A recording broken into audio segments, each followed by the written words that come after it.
substitutionary locomotion. That's it. That's all I remember. Welcome back to Showgays. Movie musical podcast. Portobello Road. I love to buy my stuff at Portobello Road. Get my wares and things at Portobello Road. Dumb. Welcome back to Showgays Movie Musical Podcast, where we talk about, officially, we're back to talking about movie musicals. Yes, a real movie musical. A real movie musical. Molly, how are you? I'm good. How are you? I'm well, thank you. RJ, how are you? I'm okay. How are you? Great. RJ, this week you are challenged to. Our moms are going to be pissed. I don't care. We're wrapping it up. Molly's got Bluetooth headphones that we are nervous they're going to die. So a peek behind the curtain. And we've got, it's such a long movie. We have to get through so much important. I'm sure that after Priscilla, our listeners will be happy for a shorter episode. Oh, that's right. We did just record a 2.5 hour episode. RJ, this week you have the challenge of summarizing the plot of Disney's Bedknobs and Broomsticks in 1 minute or less. And your time starts now. During the bombing of London in World War II, orphan siblings Charlie, Carrie, and Paul are sent to the countryside to be temporarily homed in Miss Eglantine Price's house. It is stuffy and a little outdated, and she prefers solitary confinement, which the children take as a sign to leave. But on their exit, they find out that she's an apprentice witch while she is training to fly with her broom. Charlie attempts to blackmail Price by revealing to the town she's a witch, and she barters with the children by charming a bedknob with a traveling spell that can take them anywhere. Price finds out the College of Witchcraft is closing, and she will not be receiving any more material, which foils her plans to learn the final spell. With a bedknob, they travel to her professor, Mr. Emilius Brown, and finds out he is a con magician, and the spells are just what he read from an old book as a scam. Realizing Price is a true magician and the spells do work, he joins their group as Price finds the final spell for substitutionary locomotion, the ability to make inanimate objects come to life. Through finding the missing spellbook at Portobello Road and the final spell words in the island Naboombu, Price makes the spell work just in time to prevent their hamlet and the village from invading Nazi soldiers through making medieval armor from the town museum come to life. Price adopts the children, Brown joins the service, and the children keep their magic bedknob closed for more adventures. Sure. Just a little shy, like 5 seconds off. Yeah. I want to say, like, often we find that our summaries are really top heavy. Like, it's a lot of information from the beginning. But I also want to emphasize that so much of that was like the first 30 minutes of the movie, and that so little happens after that point that it would be difficult. Even if somebody told me give like, you don't have the 1 minute limit, right? I would have a lot of trouble filling out the second half of the movie for sure. Literally. And I was right as I was writing this, I was like, I'm getting into this problem that it's like super top heavy. But I was like, honestly, the second half, I can just write like a 2-sentence. It's just vibes. It's just vibes the second half. There's no way you could start this movie. And audiences walking into this movie in 1971 were like, this movie's definitely going to end with a Nazi battle, right? Well, the placards at the beginning, whatever you call them, the title sequence. The title sequence. We're looking at a lot of medieval tapestries, and you're like, great, I'm getting this setting. We're going to be in medieval time. Like, I thought it was going to be set in medieval time. And then all of a sudden, swastika. Just like the last huge 5 seconds of this medieval tapestry thing is like, and then the Nazis invade. You're like, wow, we skipped a lot of history there in the middle, but okay. Yeah. So you were expecting this was going to be like Once Upon a Mattress, like we are in like a... Yes. Yeah. Because I really didn't know anything about it. I'm taking control of the podcast, Adam. I'm gonna just take us to this now. Molly, what's your relationship to this musical? I didn't know anything about it. Except that we picked it for, like, we try on the podcast to do a mix of older and newer work, and it was in the older category. So in my head before we started, it was like a 25 Days of Christmas stop motion 1950s. Like, that's what I thought it was going to be. Then I opened up Disney Plus and saw Angela Lansbury and was like, well, now I'm excited. I was not excited until this, but I saw Angela Lansbury, got excited. But then Medieval Tapestries, I was like, okay, so like Knight's Tale, this is going to be like medieval stuff. Ever After. Yeah, something. Yeah. And then yet again, wrong. So just every expectation I had was subverted immediately. Yeah. It's definitely it's so subversive. This movie is so just dripping with subversion. RJ, what's your relationship to this piece? I just knew that there was a movie that existed called Bedknobs and Broomsticks that happened after Mary Poppins and just like knowing that like they tried to do it again. Like that was kind of like the thing that I knew of it, that they tried to do another live action with like animated sequences this time, but clinging to the same formula of like a magical person takes you through. There's a stuffy person that you have to like convince that magic is real, and there's children involved and dancing animals in cartoons. So I knew that it was a magic bed, and I knew that it was Angela Lansbury from the production. That was it. So Question: did you also just describe Jingle Jangle? Oh no! So you? Well, no, that's not magic. That's science. Oh, that's That's science. Oh, sorry, that's science. How It's dare very you. possible. well. I mean, Molly, I think you may have just proven the point then that we made in Jingle Jangle that it's a Mary Poppins. Thank you. Thank you, Molly, for I don't reiterating remember that my being point. point. No, I don't think we ever said that. I don't think that's what happened. I think we may just be showing that there is an archetype of magical movie, and that perhaps we shouldn't, And maybe they're lump all things together. influenced from one specific piece, Mary Poppins. We're saying the same thing, Molly. It's fine. You know, because Whatever. magical movies didn't exist before that. You know. Correct. Special Yes, effects Mary weren't Poppins invented available. magic. Yeah. Yeah. So I had seen this when I was little, when I was young. Like a VHS situation. Yes, a rented VHS moment. Okay. And I remember definitely being like, this is fine. Even as a kid, I was like, is this as Mid. good as it gets? Mid. Yeah. As the kids say, yes. Yes. It's Based. giving mid. Yeah, it was fine. Wait, is based good? I thought based was good. Base is good. Okay. Mid is mid. Mid is mid, right? So it's not, it's medium. Yeah. Yeah. Cool. I don't really have strong feelings for this. I really don't know any of the songs in this, which is kind of funny because I feel like Disney songs, even sometimes ones from movies that aren't as famous, you'll still like candle. I'll be your candle on the water. It was like an actual hit for the company, even though like Pete's Dragon was not like a successful film. So it's weird to me that none of these songs. I mean, it's not weird listening to them because I'm like, these are not good, but And the thing is, I've listened to a lot of like Disney anthology type yeah. albums where it'll have like one song from like, you know, like That Darn Cat, or like one song from like a random Lavender blue. sure, like just some dilly random dilly. song. Yeah. I don't think Bedknobs and Broomsticks ever appeared in any of those anthologies. No. Like, because I This is thought, the deepest deep cut. yeah, like I thought there was gonna be a song that I recognized, and there wasn't. I was like, The most famous song from this movie is probably Beautiful Briny.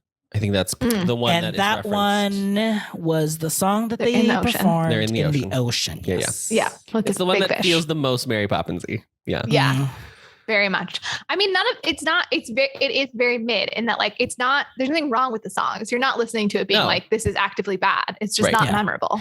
And you know the secret is that for a lot of the Disney canon, that's really what their films are, is they're just perfectly fine. Like it's Yeah. just wonderful. And even to this day, it's just like The as long deep as I had a good programming that time. you two have gone through with this Well, Disney. Thank you.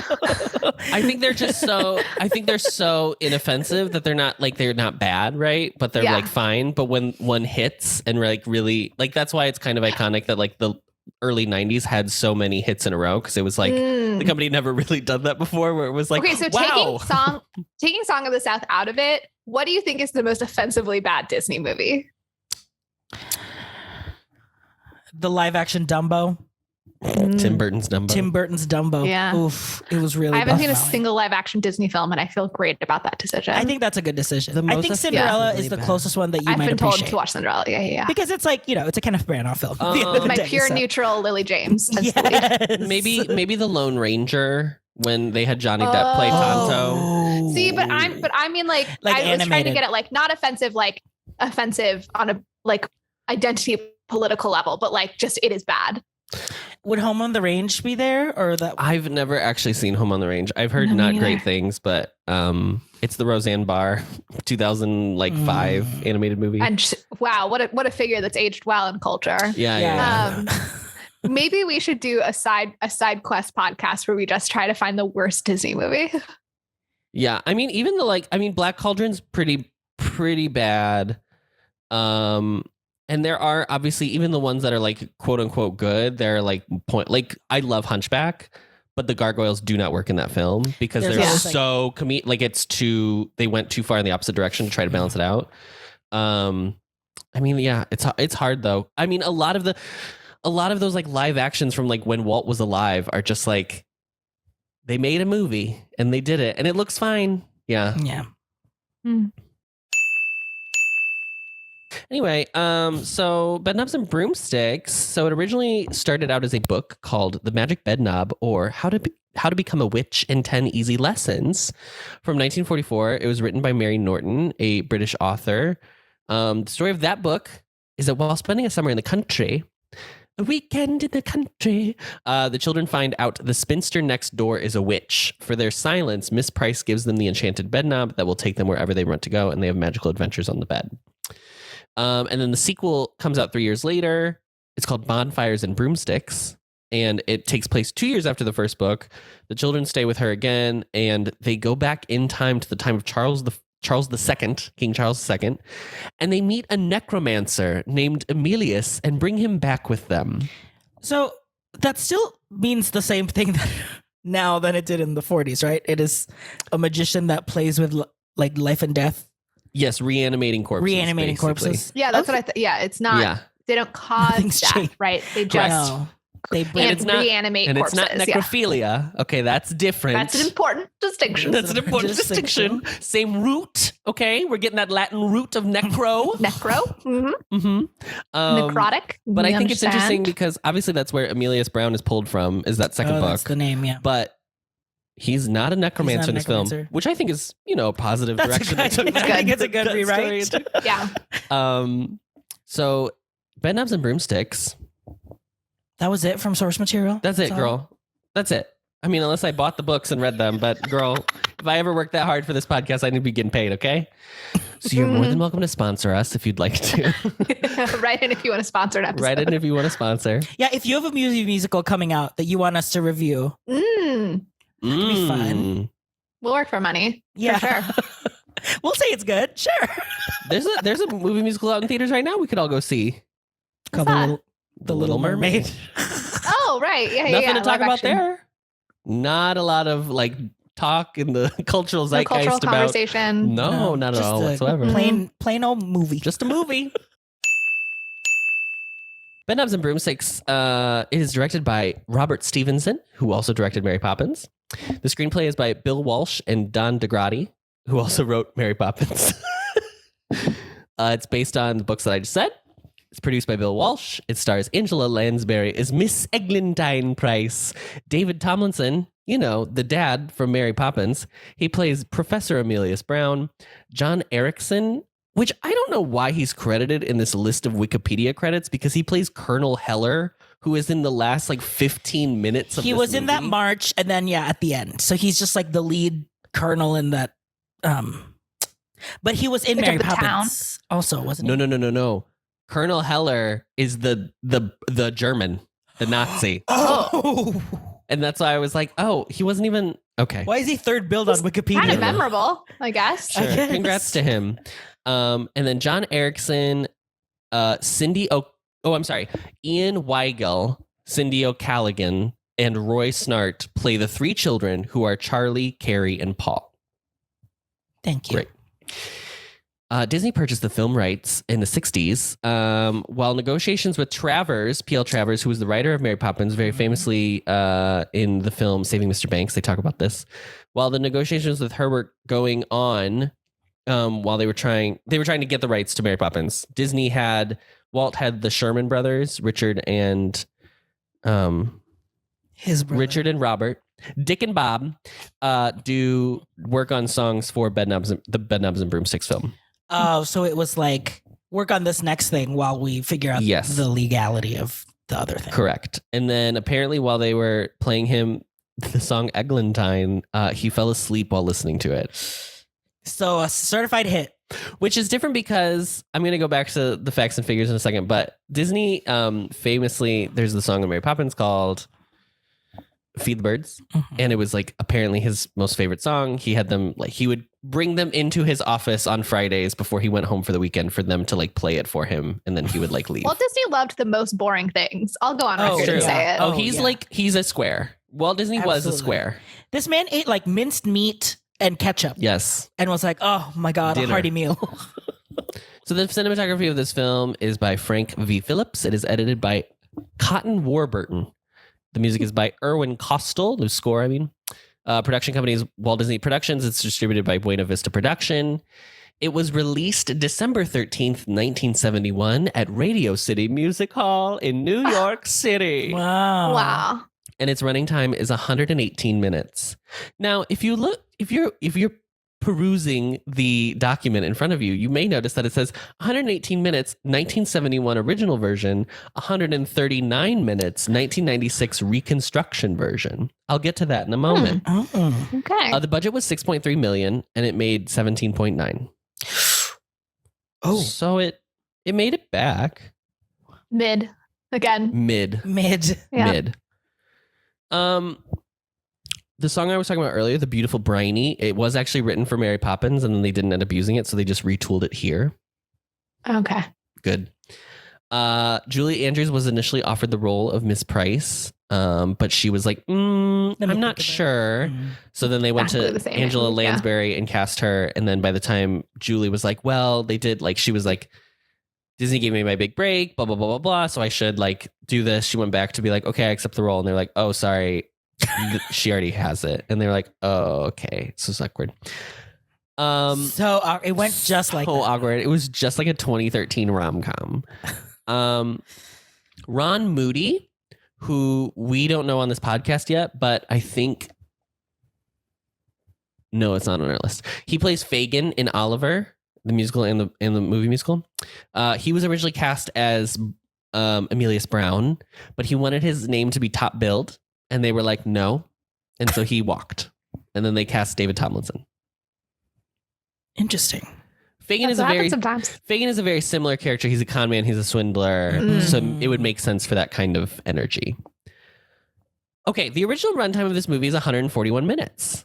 But apparently, because it was debuting, okay, this is apparently how things worked at Radio City Music Hall back in the day. If you were having a premiere of a film, it debuted in the Christmas season. So there would be like a little stage show they would do, and then they would do the movie right after. So because of that, they didn't want the audience to sit there for forever. So they made the movies had to be 2 hours long at max. So they cut out like 20 minutes of this film. So in cutting 20 minutes of the film, they cut 3 songs. Of the like 5 that was in the movie? No, I didn't even write them down. There were like, in addition to this set of 6 songs that are currently in the film that we all know and love, there were 3 others. So they cut those out. Oh. And then there was, do you remember how there was like the town vicar, the pastor of the town, Who kept wanting to like check in on her. who had like maybe a Right. minute of screen time, but it seemed like there's something there. Yeah. He had a full subplot that they just yanked right out of that movie.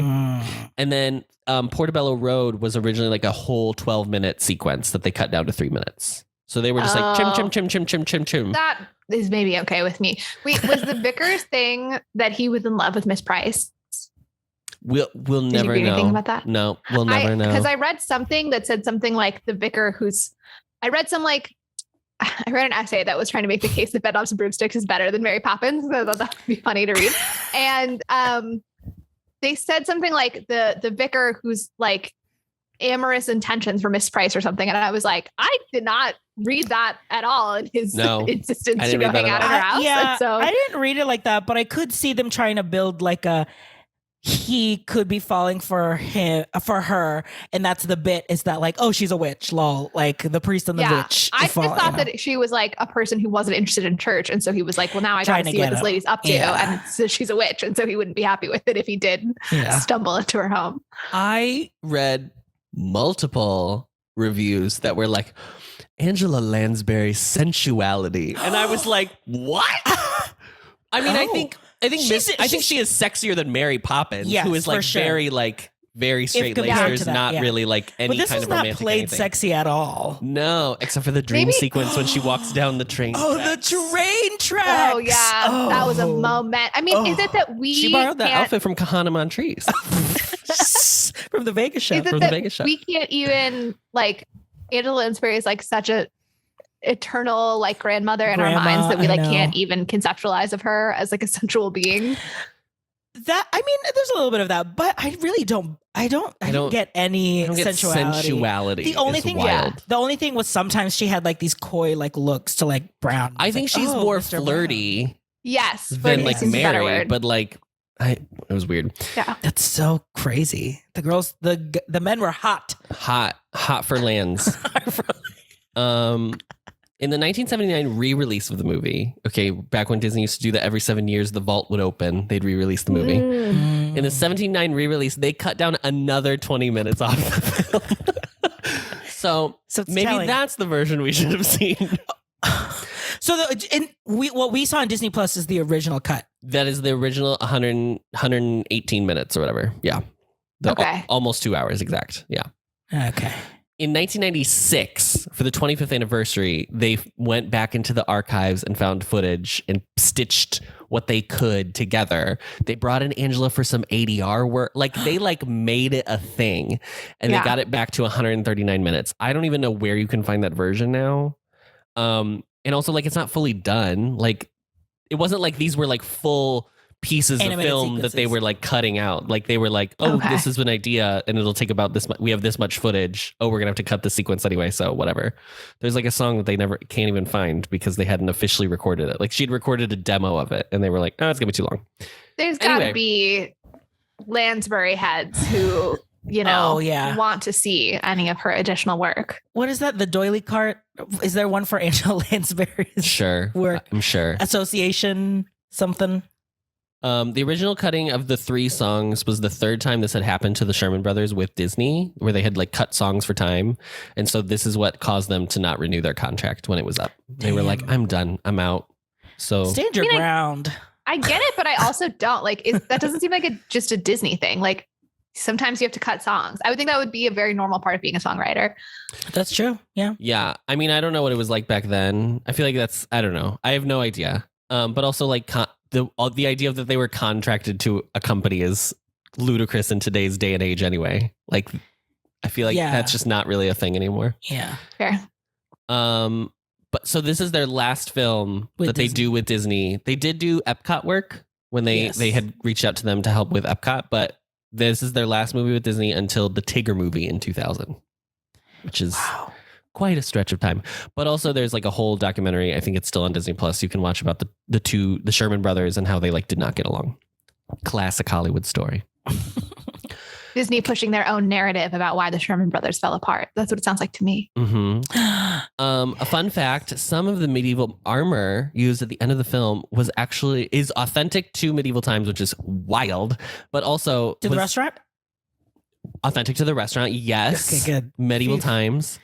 And it was previously used in 1967's Camelot, which we talked about last year. I did have a thought about Camelot as they were lining up in the battlefield. I was like, is this Camelot again? That long line of how many knights of armor did they have in this museum? How many costumes were in this museum? So at the Academy Awards, this film was nominated for 5 and won 1. Wow. It was nominated for Best Art Direction, Best Costume Design, Best Scoring, Best Song Original for the Picture, which I think was, you know what? Didn't say the Who knows? And it won Best Special Visual Effects. So this was their Avengers, Age of Ultron, back in the day. They're Absolutely. wow. That is how they would say it now, for sure. They would say that this movie was the Age of Ultron of the day. Mm-hmm. Yeah. Okay. I get it. Now I understand. Yeah. Really got to contextualize it for the Gen Zs who have no idea what we're talking about. Yeah. And that's all the information I have. Wow. 37 minutes. So we're going to move straight into our dissection of this piece. Film. RJ. Me? You and I watched this with my mother. Oh, we did. Oh. Shout out to Nan. She's listening. What were Nan's general thoughts about this movie? Besides the fact that she fell asleep. She fell asleep. Molly, she was not afraid to share her thoughts about just what a stinker this was for her. And I reveled at every time she made a comment. I giggled to myself. I was like, I just think because this movie is so inoffensive, but just for her to be like, what is this? Oh, God. I just thought it was so fun. I think this movie definitely has the problem that Molly has talked about before, where it's we're so used to quick cutting in film now. I think so much of this film would be so much better if we just trimmed that fat. Let the trimmed air out, buddy. off. Yeah. Yep. Yeah. Listen, it's fine. What am I supposed to Listen, say? like if this was like a tape that I had growing up that I like as a kid, I'm like, I know how to start a movie. You push the VHS in and then you press play. And then this you didn't comes know up. how to do that? No, like in that age of me learning how to do that, if that tape learning that was Bedknobs and Broomsticks, I would like worship this movie because I would be like, it feels like a saga for like a kid. Like it feels like an epic movie. Like there's so much that happens in this movie, and it feels like such a huge hero's journey. I really, so many trials. I was really wishing while I was watching it that I had realized just how much of a kid's movie it was and found a way to watch it with my nephews. Because I feel like that would have been a lot more fun. And I think that I would have liked it if I had watched it as a kid. I mean, Adam did and still remembers thinking it was just fine. Yeah. But I could see liking it as a child. I mean, it has a lot of ingredients that I feel like I liked as a kid, like the English countryside and witchcraft and, you know, magically traveling between places, and that kind of stuff is very cool. I also liked movies then that had the like people interacting with animated elements. Yeah. Love that type of stuff, because we were very into the 1970s BBC Lion, the Witch, and the Wardrobe. Which has the when the witch like summons all the creatures, they're just like drawn onto the film. Yes. So I think I would have liked it, and I'm happy to see Angela Lansbury in anything. Yeah. But I watched it yesterday and I feel like I can barely remember what happened in it. Yeah. Well, RJ told you at the very beginning what happened, and then he gave you a little 1-minute summary. He did. Do we want to start with, let's just talk about the Blitz. Should we start with that? This is probably my actual problem with this movie is like, I feel like listen, I get the idea of being like, we can make it bigger. We can like raise the stakes by being like, we're going to set it in the Blitz. It's in World War II. Nazis could be in this movie. But like, that's not in the text. That's not in the books. They just like visit the countryside and then like run into this neighbor lady next door who's a witch. And I don't think it pays off. And I also never feel like I'm actually worried. Not that I think a lot of children's media, like you're never actually afraid, but like, I don't know.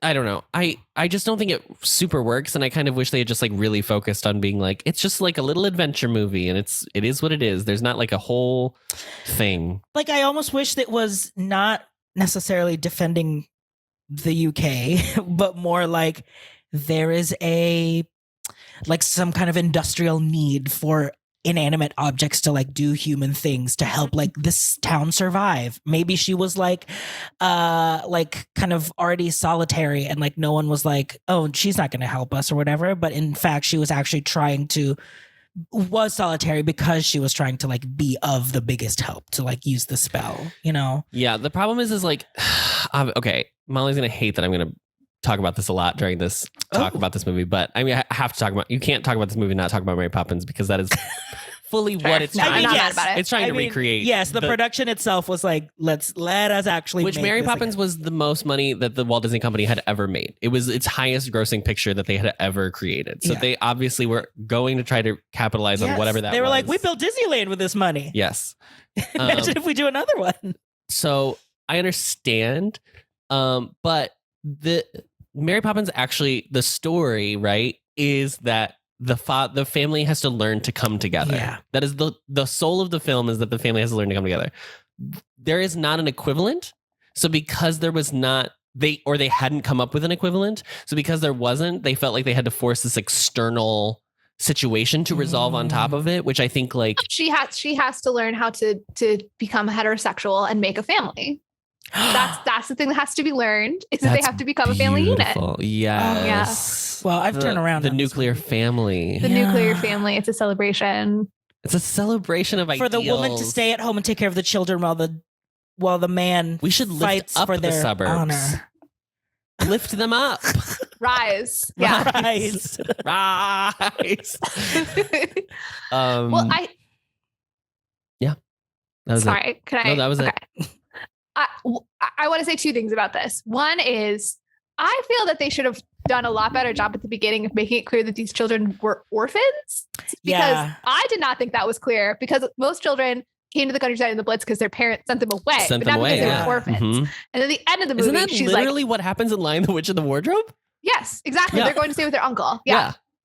So in this movie, then at the end, she's like, I'm going to adopt you. And I was like, they don't have parents? I didn't realize they didn't have parents. I thought that they did. So that's weird.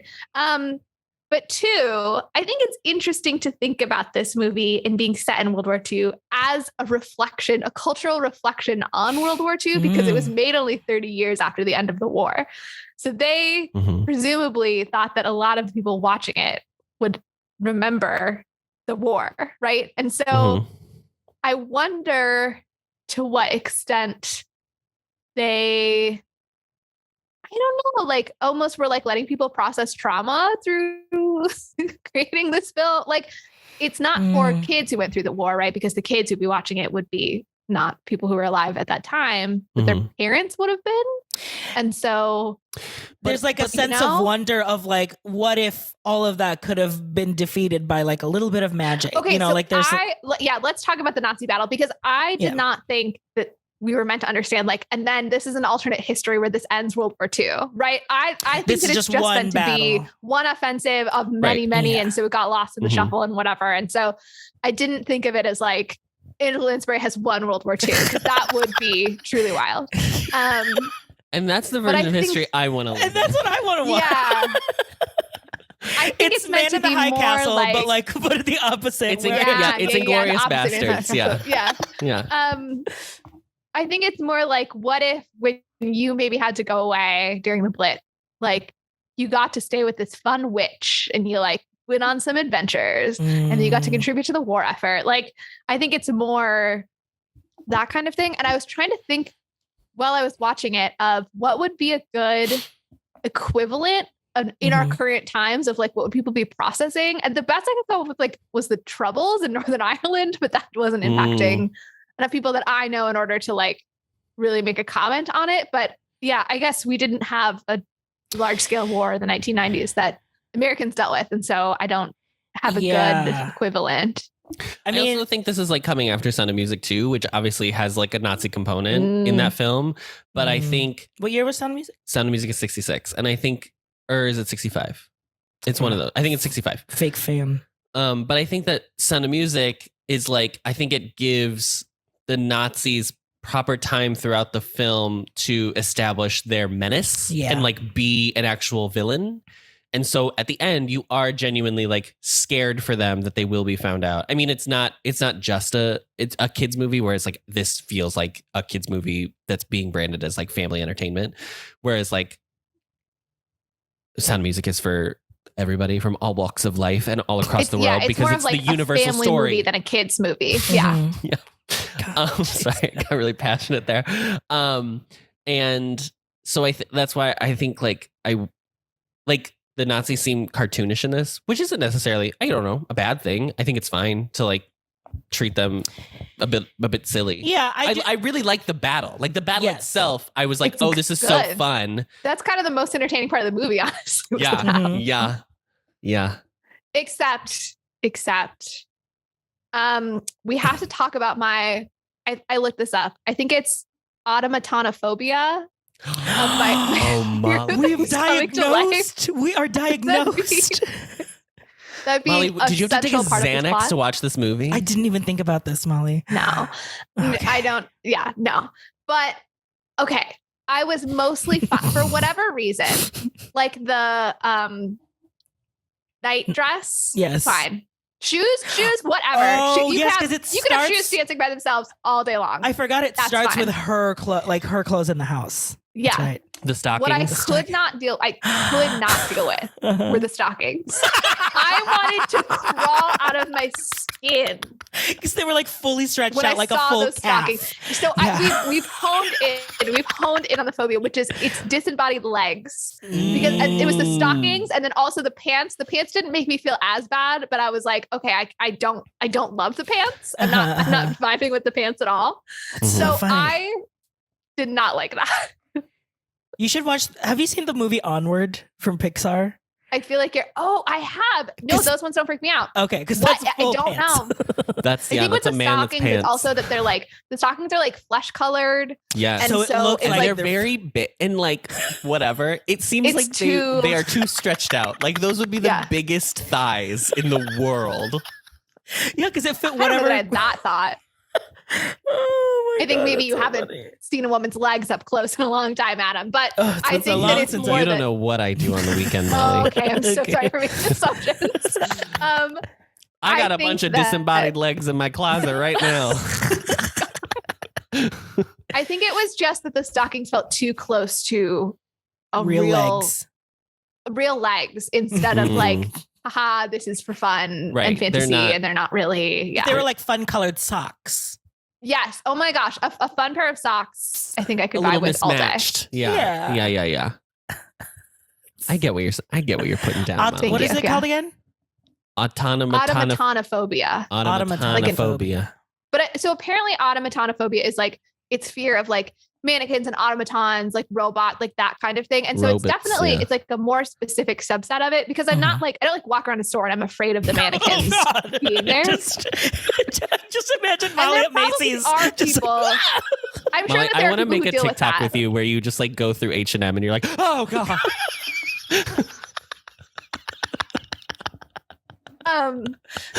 I'm just imagining us having a show TikTok and then all of a sudden me being pressured to like every time I'm out and there's a mannequin or not, like do a little bit of like, Yeah. Yes. but you I go think- viral, and then people are gonna be like, "Oh my God, it's the mannequin girl!" the Yes, mannequin lady and slay. then throwing mannequins at me at live shows. But it's a whole thing.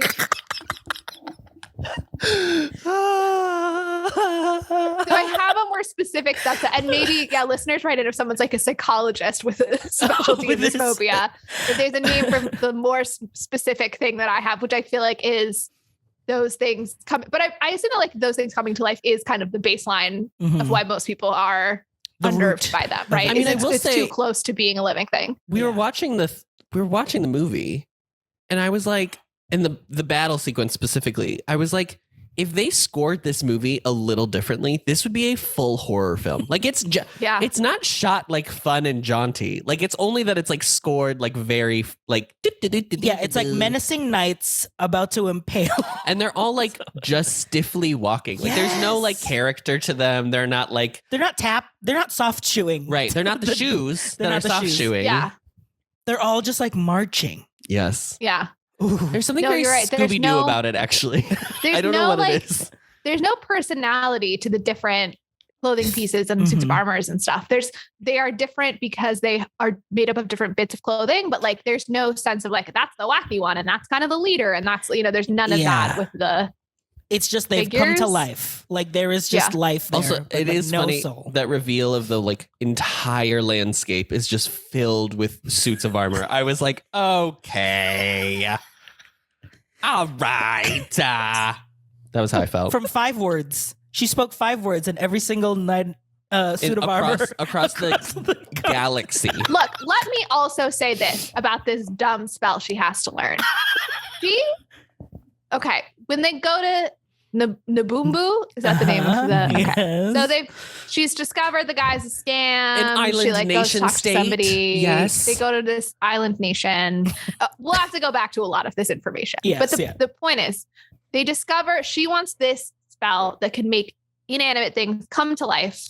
Because she has this whole plan about how she's going to do this battle. She needs a medallion that has these like 5. I know Latin exactly words what you're going inscribed. to say.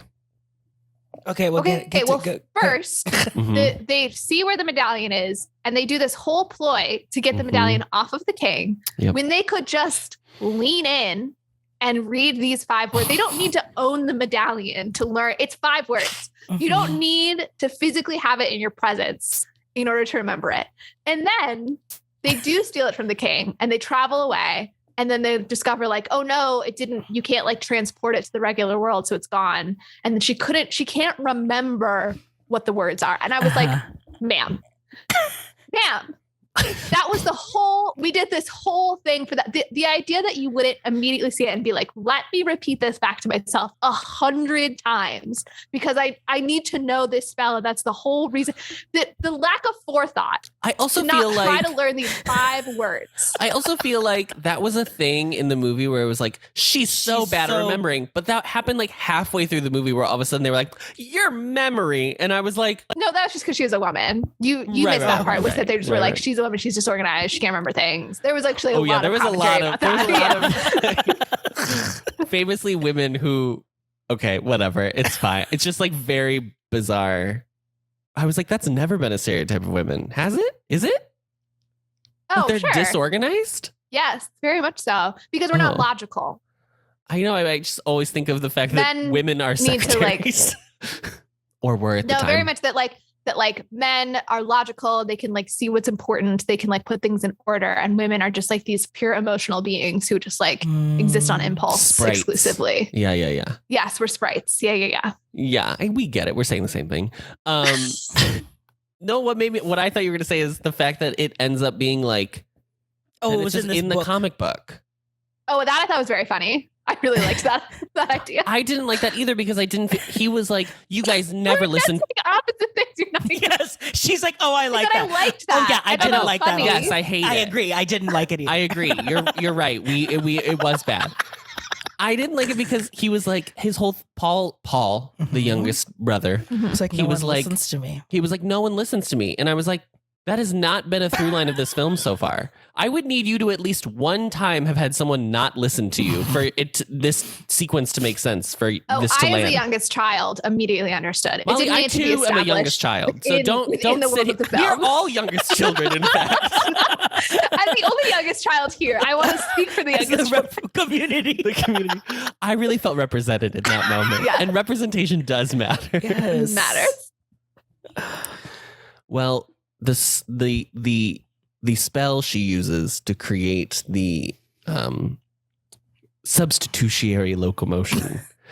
The song itself is called Substitutionary Locomotion, so let's listen to a bit of that. Substitutionary locomotion, mystic power that's far beyond the wildest notion. It's so weird, so weird, yet wonderful to see. Substitutionary locomotion, come to me.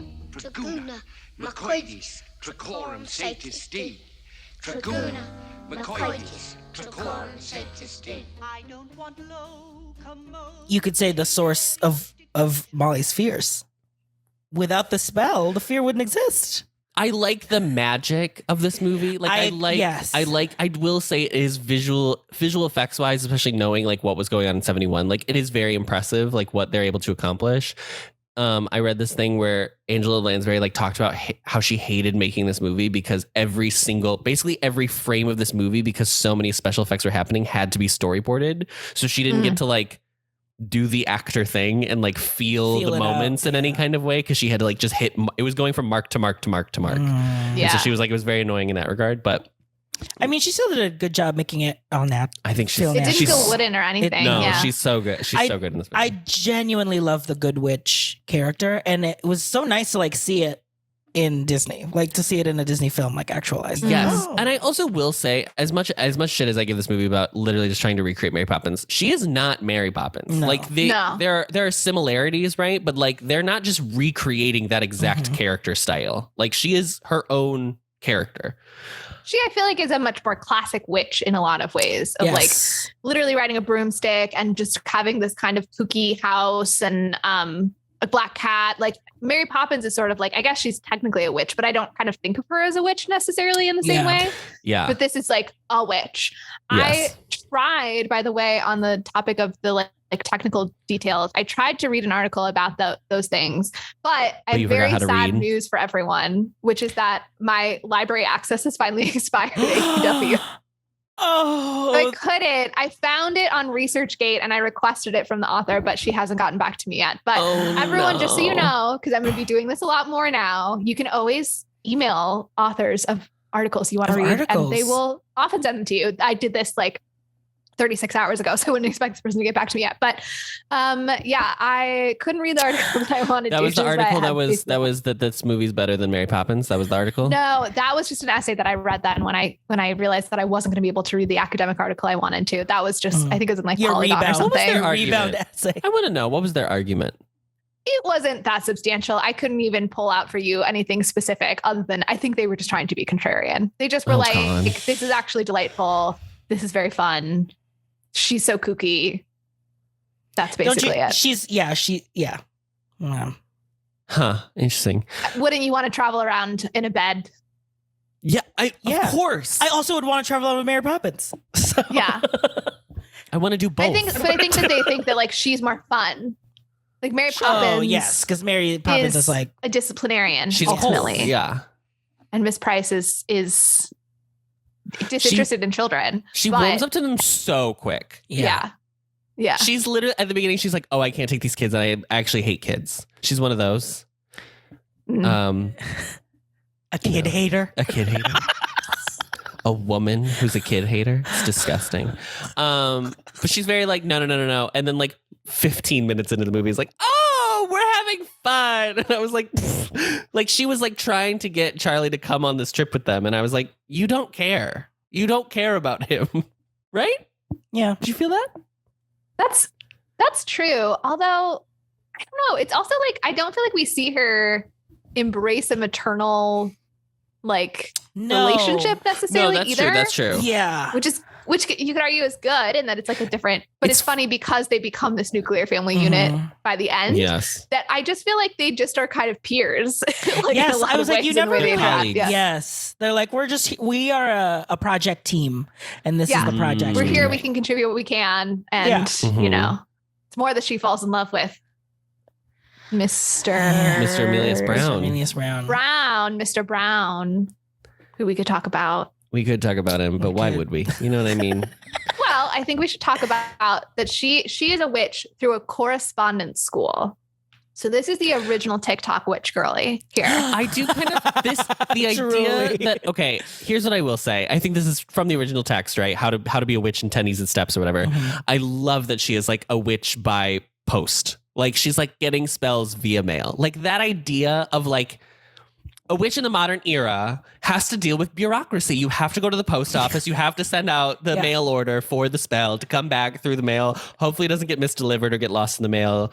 But it's, I mean, that you're is right. very silly. It is fully TikTok. Like, here's a little teaser video. If you want to learn more spells, follow for more. And then like, it's like, well, if you actually subscribe to my service. Oh yeah. So both in the sense that they're like a bunch of con artists probably that are selling things off of I'll teach you how to do this, but also just in that, like the idea that you can become a witch without ever having to actually apprentice for like a real person or anything. Like it's just, I went online and learned about witchcraft. Now I'm a witch. And I have mixed feelings about this. So the one thing I did read, which I read, I for some reason didn't think about doing more research on witchcraft until like 15 minutes before the episode started. So I read something short, which I didn't realize until the end was written in 1993. So it's interesting because it's an article about like, this is getting more popular. Is it going to have staying power, but written in 1993?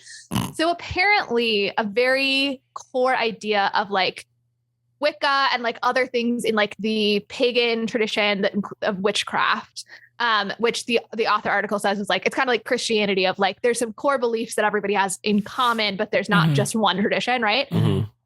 A core belief of it is the idea of like self-empowerment and self-determination and your ability to like read a text and decide for yourself what it means. So I guess in that way, Protestantism.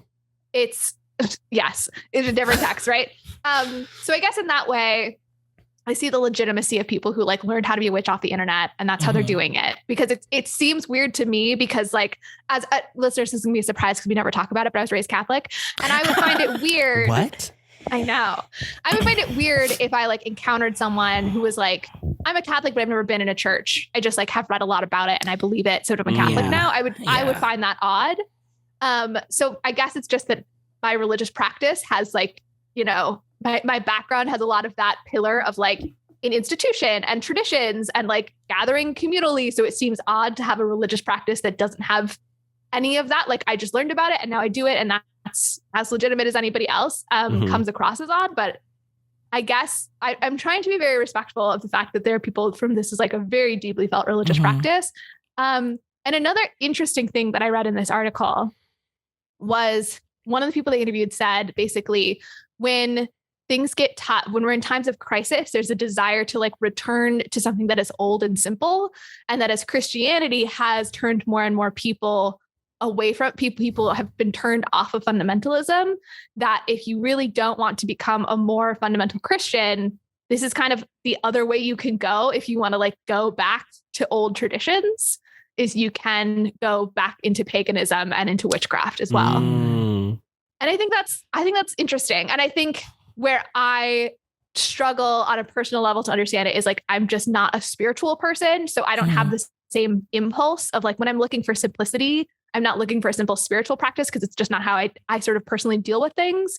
But that doesn't delegitimize other people looking for that spirituality and that some feeling of returning to something that is like fundamental and old. I can see why that appeals in some way. Yeah, I mean, I think for me, what was interesting about the witchcraft relationship was that prior to this, like, I feel like you hear about witches, they come from like a family of witches. It's like a lineage. So it was kind of interesting for me to see like she's an apprentice witch. These spells work for her. There was kind of that realization from Emilius Brown that like, oh, these are actually real things. And like it even worked for him like later on. So it was kind of playing with that, like, was she one of the like is a person that is actually a witch, comes from that line, like, or is it like you can really just learn it if you believe, which is kind of like the big thing. Yeah, that's definitely also an impression that I had of being a witch as a child, was that it was something you were like born with an ability, rather than something that someone could simply learn. Practice. Yeah. And now it feels like people have very much a different view of that. It's sort of everybody can learn how to be a witch. Wow. Crystals energy. I was obsessed with charm growing up and like all things witchery. So there was like a comic book series called Witch that I like bought comics of. And when I moved to America, I remember buying a deck of tarot cards and like would put them on my wall because it was like, I just think they were so cool. And my mom took them down and then put a picture of Our Lady of Guadalupe instead. And she was like, there's your pile of devil cards. And here, I mean, she didn't say that, but she said it through her actions. Of taking them down. That's so interesting that I immediately was going to ask you, said you got tarot cards. Like, so is that cool or not cool? Because like Catholicism has such an interesting religion, like our relationship to mysticism. Pagan, yes. That there are like parts of Catholicism that'll be like this other thing like weaves in this really natural way and nobody questions how they live side by side. And then other things that are like, that's bad. That's a bad thing. Don't do it. And it just like very much depends on like what country of Catholicism. Yes. Because like our Catholicism is very much deep rooted in mysticism. Like, like touching statues, like kissing the feet of like baby Jesus statue. Like how the fuck are we back with Catholicism? I swear to God, we have to move on from this topic on this podcast. But it was just fascinating because like, I think when we moved to America, that obviously we were in a place now where that's not the main practice or religion. So I think that was just my mom kind of being like, oh, I mean, when Harry Potter came out, she was like, I heard this is like devil. Like, are you? This is what I wanted to bring up. Yeah. So, and I had to be like, no, Mom, it's a book. No, it's a story. No. Also, like, I feel like there's not a lot of, I think now there is, right? In a post-Potter world, but pre-Potter, I feel like there's right. I feel like there was not a lot of witchy children's content where the witch was like traditionally the witch is like a negative character, like the Wizard of Oz, and even like Glinda the Good Witch. I mean, Disney had two witches as like villains, like Madame Mim, like like Maleficent, Evil Queen. Yeah, I mean, there's multiple. Yeah. I feel like I could think of, I can't think of any off the top of my head, but this idea of a good witch character does not feel foreign to me. I feel like I definitely saw other media with this kind of. But I also think that like it's weird. It's weird to me that they specifically call her a witch, I guess maybe is like the real thing about this movie. Cause like Mary Poppins, even in the book, she's not a witch. Like she's a magical nanny. Yes. She's like, she has magic, but it's not never labeled as like, it's what like are separate from like being a witch, basically. I would say she's a deity. I would say she's an icon, Wow. Iconica Jones. I do think it's interesting that they like went out of their way to be like, oh no, she's a witch. She flies on a broom. She has a black cat. She's good. She's not like bad. She does, beat Hitler. She does end World War II, iconically, which is great. We love that. But I was trying to think and wrap my head around like children's content where there's like, besides Wizard of Oz, like that's the only thing I can that's the right now. only Yeah, one I can feel like think there of. has to. I mean, Kiki's Delivery Service, but I didn't watch that as a child. Honestly, it gave me so much Kiki's Delivery Service vibes because it is an apprentice. And I think that's what's interesting. She's an apprentice witch, but she's like older. So I think you think apprentice witch, I think of like, a little girl coming into her powers or like figuring out like what her heritage or lineage is. So yeah, but I feel certain maybe it was like a book I read as a kid or something, but I feel like I there was something that I engaged with as a kid that had another good witch character. Well, I mean, there's in Wrinkle in Time, famously, Madeline Langle's iconic book. There's like 3 witches in that, and they're all good. Yeah, I don't think it was that for me. I read that, but when I was a little bit older, so I'll have to think about it and get back to you. I would maybe Rita listens. She'll be like, well, obviously this book that I read to every night as a child, and then she'll or whatever. email. And she'll email. In. Yeah. She knows the email. She does. She has emailed us before. Yeah. Oh, quick mailbag. I will put in the show notes the video that Chris sent of us of Gene Kelly doing a roller skating scene, roller skating number in, hold on, I got to pull it up so that I can say the name of the movie. It's Always Fair Weather, which I think is from the 1950s. So it turns out, listeners, that Gene had quite a history of roller skating musical numbers on film. And maybe he was like the driving force behind doing Xanadu. Listener of the show, Chris, also had history with Showgays when he realized that he was already subscribed to us when he was like, oh, I should listen to their show Showgays, and he went to his podcast feed and was already subscribed to us, I think from like when we first did it. Wow. So welcome back. Welcome back, Chris. It's Always Fair Weather was in 1955. So we'll put the link to that number. Okay. It's delightful. We can talk about Dr. Emilius Brown, Professor Emilius Brown. Yeah. Sure. I want to talk about him. A swindler. He's the wizard. A real herald. He's the wizard. Yeah. Wow. Now that I'm saying it, there are a lot of con men characters in musical theater. Yeah. Harry. I guess I'd only name 2. Seems like 3's a lot, though. Yeah. For a profession Harold that doesn't know. Hill, The Wizard. Dr. Emilius Brown. The Wiz. Yeah. Well, that doesn't count as its own entry. And then you're counting this as the 3rd? Yeah, the iconic 3 that we all think about and know and love. Is the wizard in Wicked also a swindler? Oh, yeah, the Wizard in Wicked. We cannot count these all as separate. They're all different. Entries. They're all so different, Molly. You don't get it. Variations on a motif. Oh, the peddler in Oklahoma. Oh, Fagin, like I said earlier. Oh, yeah, you just said Fagin, too. Yeah. different kind of con. Yeah, a less likable con man. Yeah. Yeah, there are a lot There's of them. Few. Yeah, Professor Emilius Billy Brown. Bigelow, I guess. Billy Bigelow. I was about to say, Yeah. Bringing those carnival rides. Yeah. A trope. I mean, he's fine. It got a little annoying. I will say it got a little annoying with the like, I couldn't tell if it was like he has affection towards her or she's just like it starts with like, oh, you can actually do real magic. This is a great, like, have you ever heard of show business? I think that's fun. I think the shoehorned like romance kind of was like Something about Truly, I don't know what it is.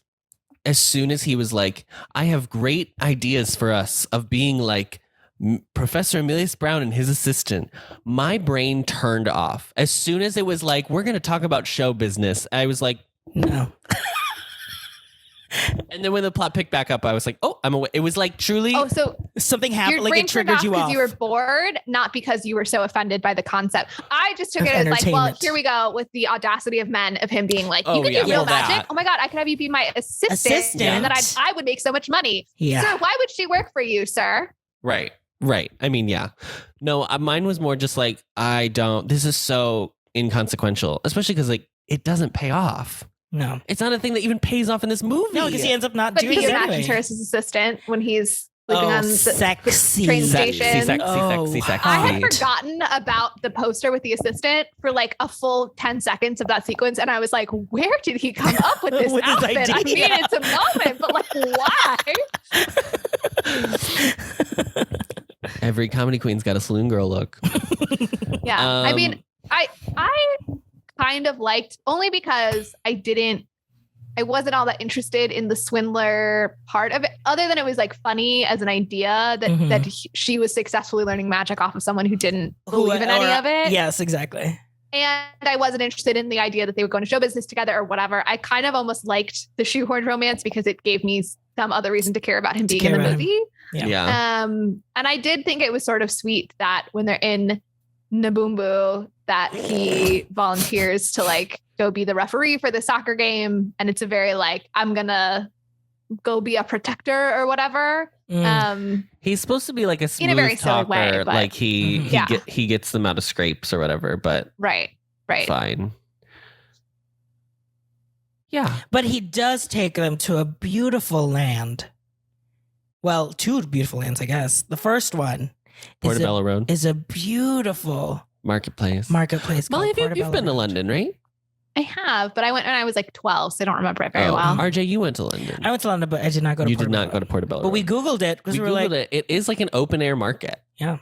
Oh, It's like still. I looked they up photos. potentially didn't like then this movie saying that everybody there was selling It's like cheap and swindler. fake goods. Yeah. Well, maybe Molly. That's why I specifically got a British review later that I'll read about this film. Oh, can't wait. I did like this number. It went a little too long.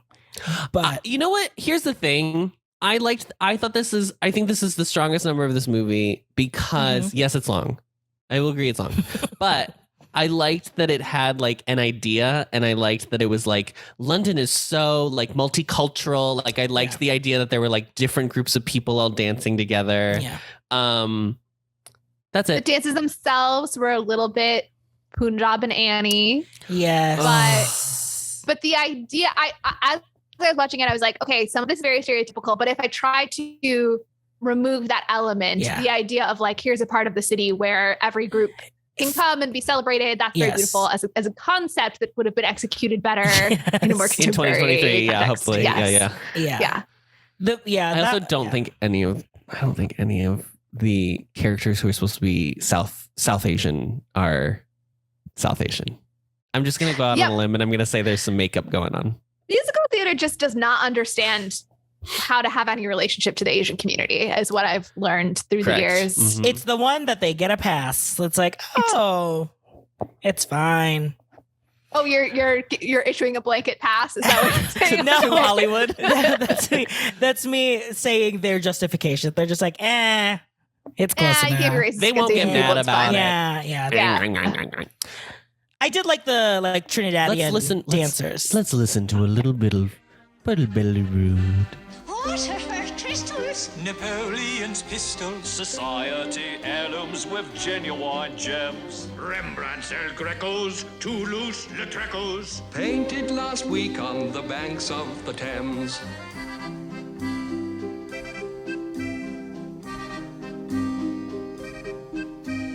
Portobello Road, street where the riches of ages are stowed. Anything and everything a chap can unload is sold off the barrow in Portobello Road. You meet all your chums in the Portobello Road.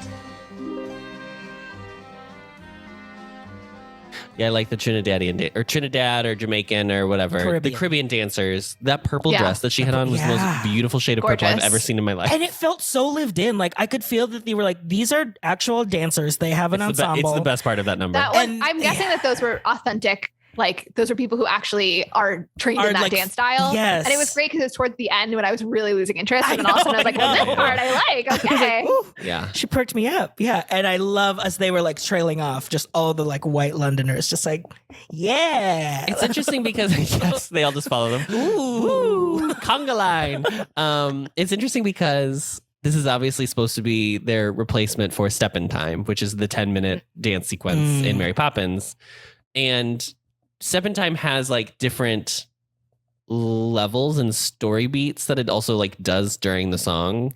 So, and I wish they had like tried to incorporate that a little bit more into this. Like they kind of just like, it started the song. Also, the song doesn't really mean anything. It's just like, this is where we shop.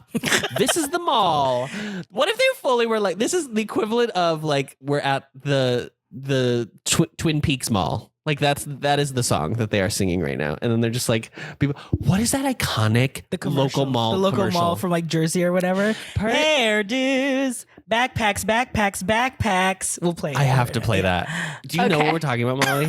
I think maybe on some level of my brain, I've heard of something like this, but I think maybe this is part of the choice to be less online that I don't quite know what you're talking about. Haircut, backpacks.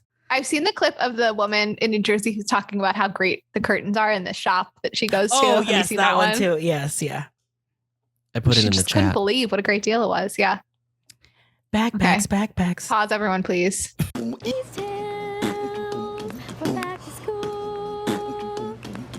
Denim, haircut, backpacks, come get your backpack. Boots and pants. New shoes, get yourself an outfit. Denim, Boots and pants.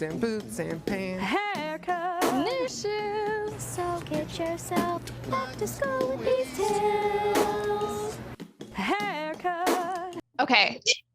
We have to talk about boots and pants, man. You've let us down so severely, sir. Didn't try at all. That energy level, you did not commit in any way. No. You're apologizing the entire time for these boots and pants, and I need you to care deeply for them. Yes. Do you know what I mean? I was expecting something so much greater, and I feel so Boots and betrayed, pants honestly. boots and pants.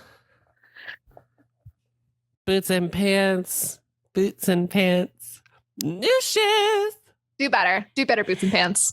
Okay, I'm gonna say Haircut was in the local production of like Haircut was Music the Man. girl in the Annie chorus that was all of a sudden serving. And we had one of those in the old men that were walking being like, we're the old brigade, blah, blah, blah. And they were like, we are soldiers, blah, blah, blah. And then there was one guy who was like, who remembers the old skills of the old country? And you're like, sir, I need you to pull it back a little bit. We're part of an ensemble here, and this is not the moment. You're not supposed to stand out, sir. You're not haircuts, okay? Okay, don't give me boots and pants. Okay, we're not looking for boots and pants. I need more than boots and pants, but I need less than haircuts. Okay. Yes. I need backpacks. Go get your backpack. This is how I'm going to coach all kids in theater now. So I'm going to show them this, and then I'm going to use it as a shorthand. That was a bit of boots and pants, mama. I need more. I need more than boots and pants. I need you to go for haircut, and I, as your director, I'll bring you back toward boots and pants. Yeah. I'd always rather have haircuts than boots and pants. Okay? Oh yeah, I want a full cast of haircuts. Yes. Oh my god. When you were on stage, 93-year-old Muriel in the back of the theater should feel like she's getting the haircut. That's what it should feel like. That is such a specific niche. Yes, that is a niche college reference for literally just three of us. I'm so sorry to anyone. Muriel. Oh, Muriel. Oh, Muriel. Anyway, East Hills Mall anthem is the Portobello Road. That's Portobello Road. That's Portobello Road. Yeah, Portobello Road. What was the other song you were talking about, RJ? We gotta do Beautiful Briny, I think. Is the other one that we were setting up. Beautiful Briny. Because we have to talk about this animated sequence. Yeah. It's not They do the movie good. Fantasia in the middle of this movie. Yeah. It's the first half is Mary Poppins, the second half is Fantasia, and then the last third is Camelot.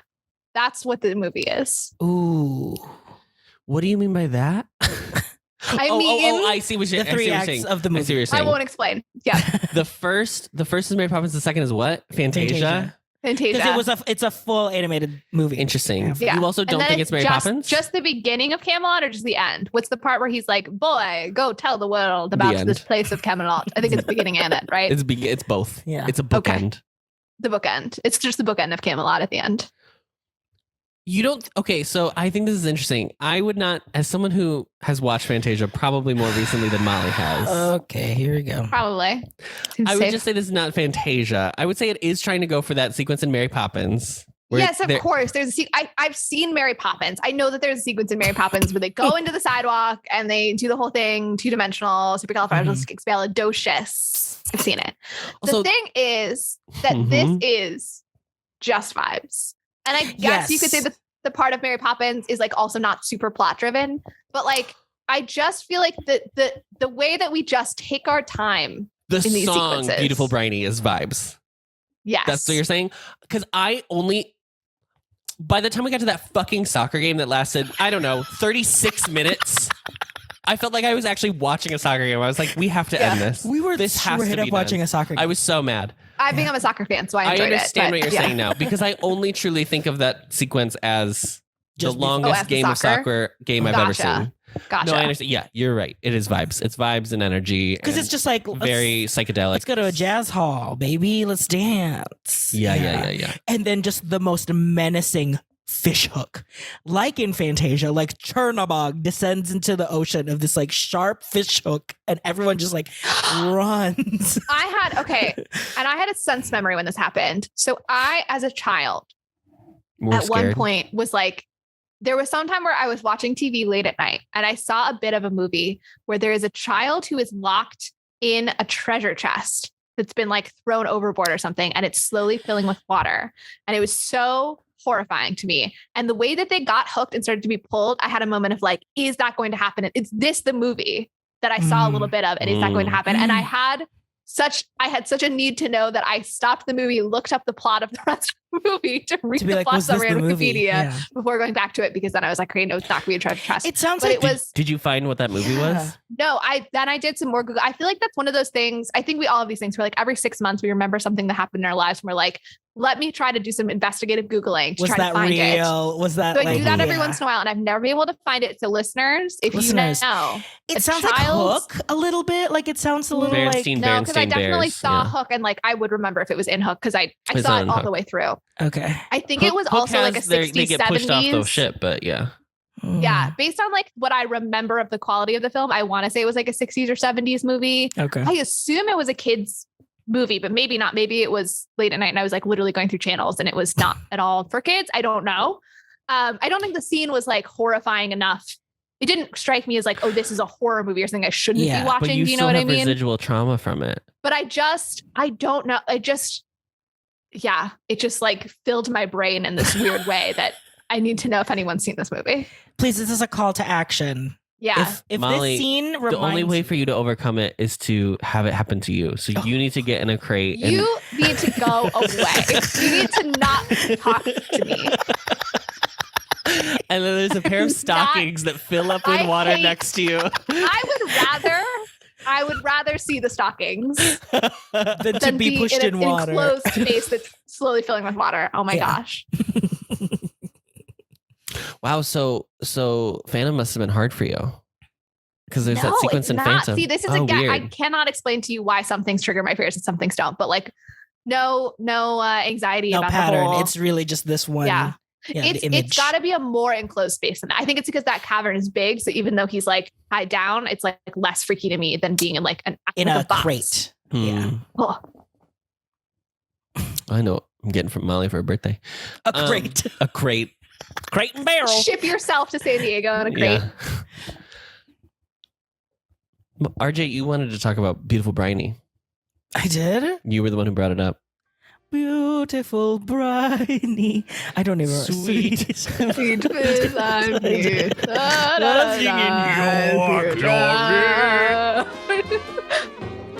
It's lovely bobbing along on the bottom of the beautiful briny sea.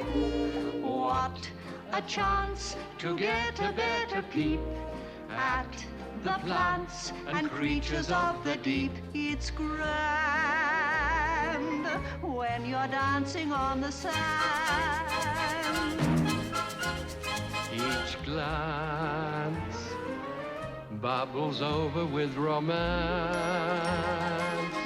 It's lovely bobbing along through the water where we get along swimmingly.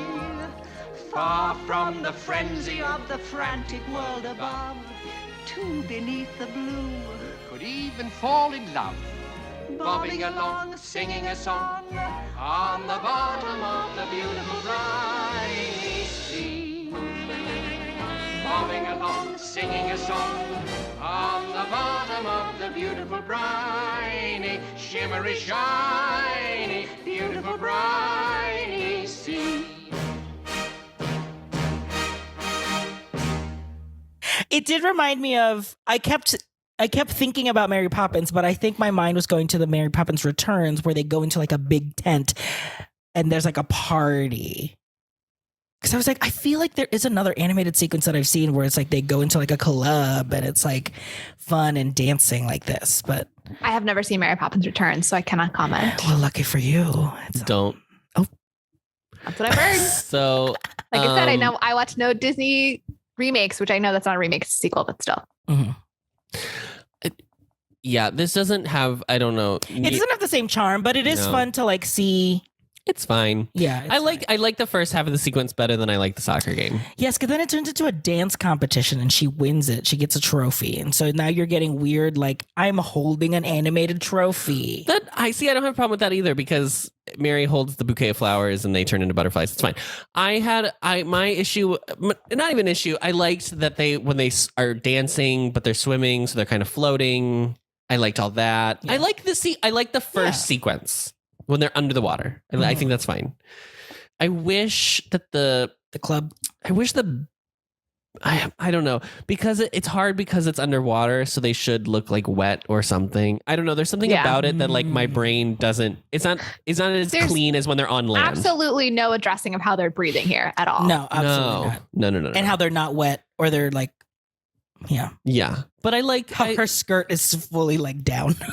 Yeah. None of it. I mean, it's a fantasy. Yeah. And then we go up, and then I just feel like there's a lot of plot given to this when I feel like it could have just been like a fun animated sequence that didn't have any plot. Yeah.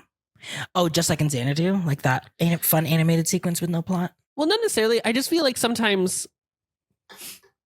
movies for kids can just be like, and then they have this adventure on this day, and then they have this adventure on this day, and there is like an overarching plot of the film, but like not every episode per se ties back in. It felt weird for two separate animated sequences to ultimately just get one part of the adventure. Like there were two significantly different worlds in this one Naboombu world, but it's not like underwater led them to something to the next thing. You know what I mean? Like it was just like all of that was still just to get one thing. Just feels like really like poor pacing. And yeah, the soccer, I mean, if the whole bit was like, let's do a proper soccer match, and maybe it was a little bit of like Americans being like, God, soccer takes forever. Like literally an entire game of just 0 to 1. Like an entire game could be one thing. And maybe that was like a bit that they were playing with. Well, it was also and hard also animals. It wasn't clear how doing the soccer match was going to help them get the goal of getting the medallion. And then it turns out it's just that he wants to get close enough to switch it because he's a pickpocket, which it seems like he could have done in the tent way earlier. Right. Yeah. So I don't really know why he had to do the whole being a referee of the soccer game. But if the stakes were clear, like, okay, if this team wins, then they get they made a deal that they'll get the medallion. If the blue team wins, then you would have more stakes of like who you're rooting for in the game. Yeah, and it was weird because it started as like the other team that the king wasn't in was like all scaredy cats, but then it felt even. I thought it was going to be that it was like all predators on the king's team and all prey, right? And it would just be like, oh, they get just trounced the whole time. Yeah.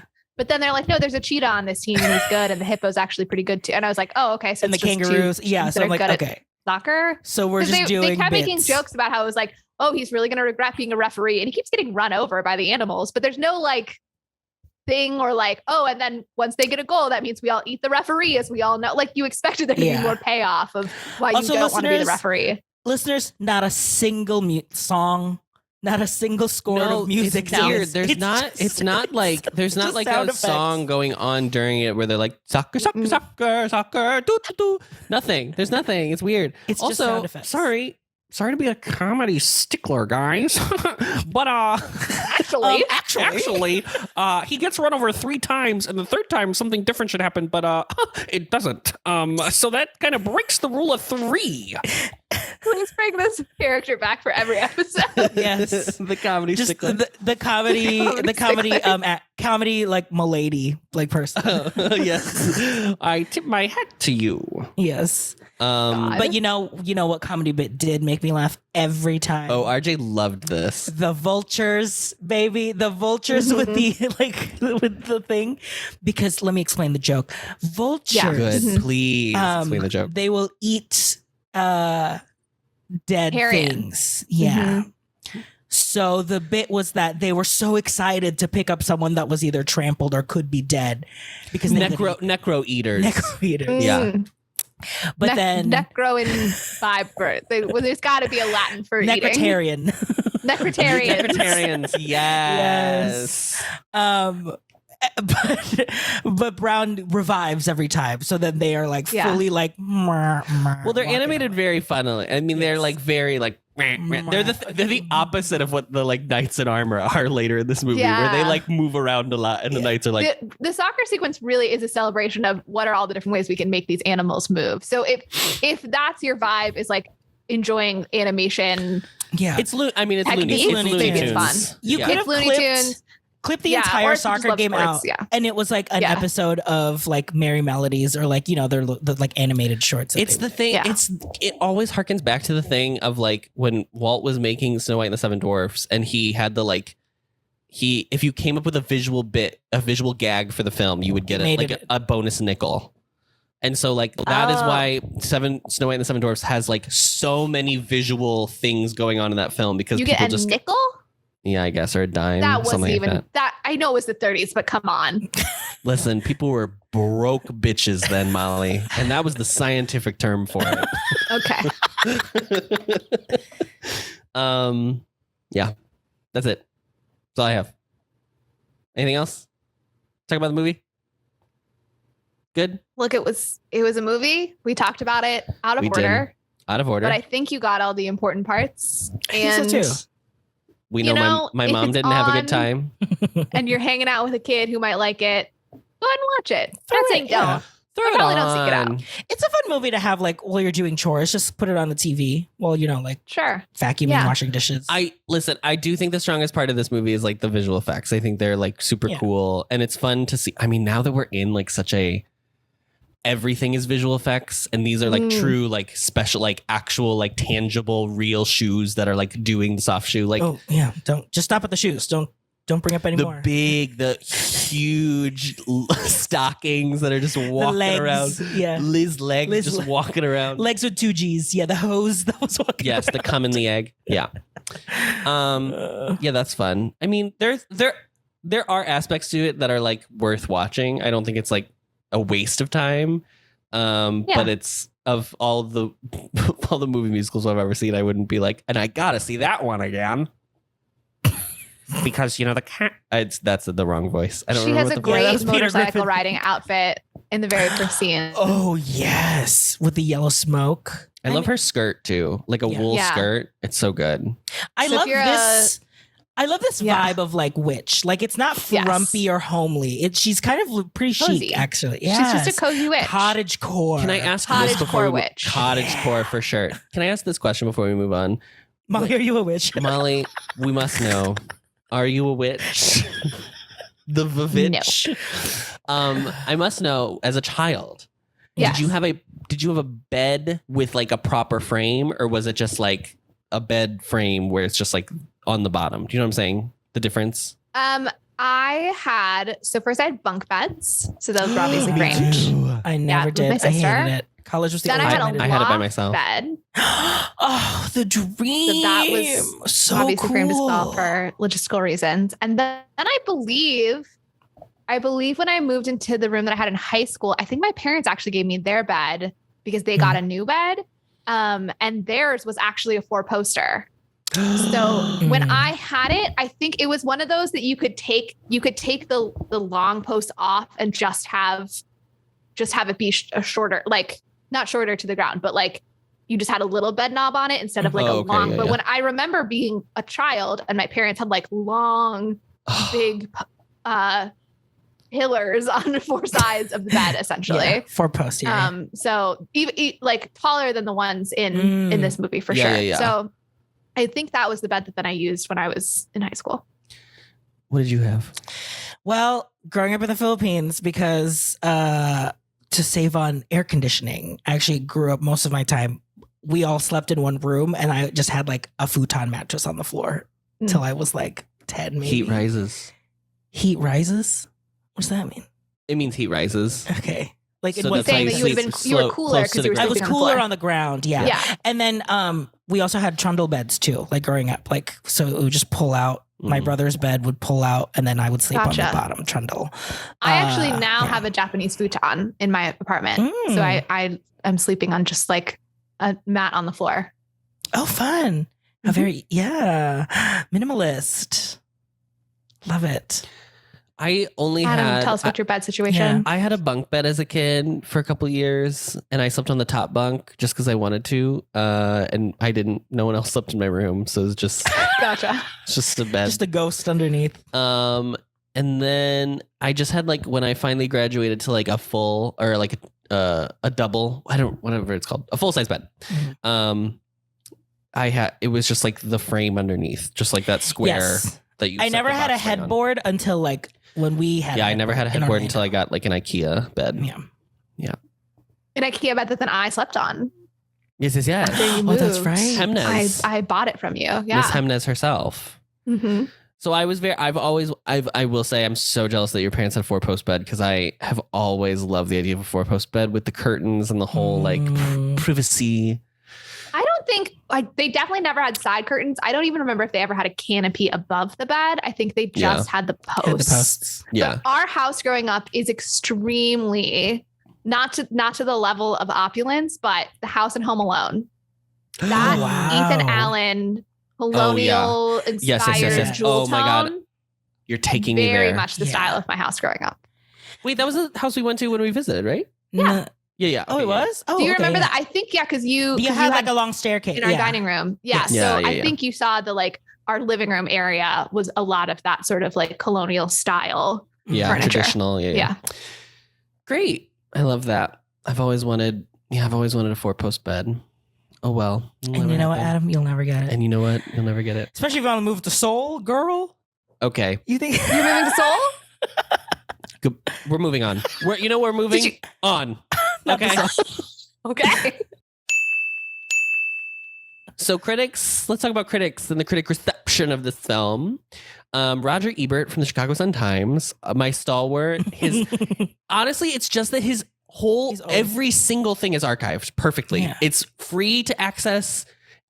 Brilliant. Thank you. We love it. We love the historian in Roger Ebert. The Disney people seem to be drifting farther and farther away from a sympathetic understanding of what kids really enjoy at the movies. Ooh. Sometimes they try to pass off their sad, dumb movies as quote family entertainment, so that if the kids don't like it, maybe the older members of the family will.